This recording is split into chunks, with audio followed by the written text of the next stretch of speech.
On today's show, you will learn about nativist theory and behavioral theory, and the crucial difference between nativist and the behaviorist view of first language acquisition. You'll also know some related basic terms: linguistics, language acquisition device. Linguistics is the scientific study of language. Human child among all the species grows up and uses an extremely sophisticated system for expression and communication known as language. Language acquisition is a process by which we learn to speak, to write, and even use sign languages in meaningful ways to communicate. Psychologists put forward different theories on language acquisition. Behaviorism and nativism are two different schools of thought that explain the phenomena of language acquisition. Now, come to the point. What is nativist theory? Nativist theory is a biologically based theory which argues that humans are pre-programmed with the innate ability to develop a language.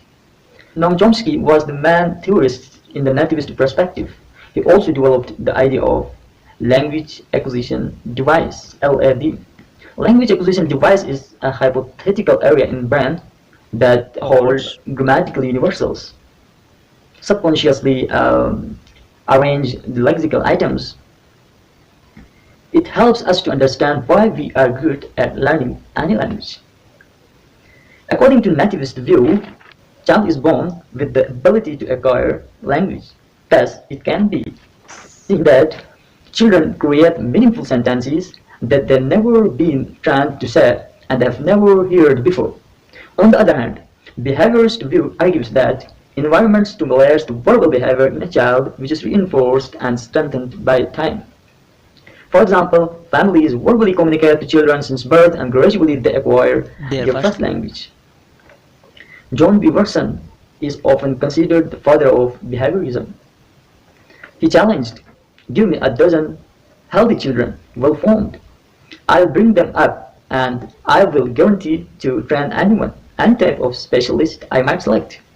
Doctor, lawyer, artist, even bigger man and thief, regardless of his talent, tendency, ability, and the race of his ancestors. We learn new behaviors through classical conditioning and operant or instrumental conditioning.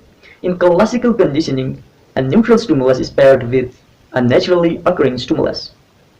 Operant or instrumental conditioning refers to learning through reinforcement and punishment.